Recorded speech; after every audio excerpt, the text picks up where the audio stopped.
So guys অনেকক্ষণ হাঁটাহাঁটি করার পর প্রায় 5-7-10 মিনিটের মতন হাঁটছি। হ্যাঁ, হাঁটার পরে আমরা এই যে চলে এসেছি কয়ার ধরবো। এখন এই কয়া থাকে হচ্ছে এইসব কচু বাগানের ভিতরে, এই যে কচু আছে এর ভিতরে ওই যে খাইছে।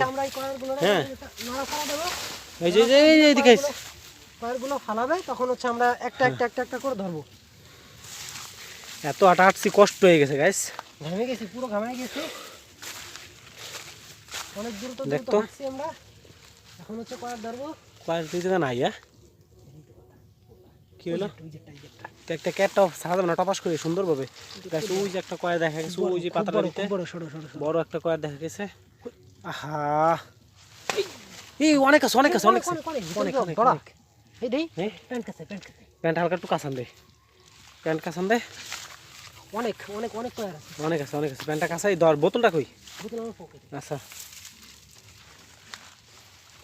ওই যে আমার ছোটো বাইরে পাঠাইছি ও কয়ার ধরতে, আমরা একটু ক্যামেরা ধরতেছি তো এই কারণে আমি ভিতরে যাচ্ছি না।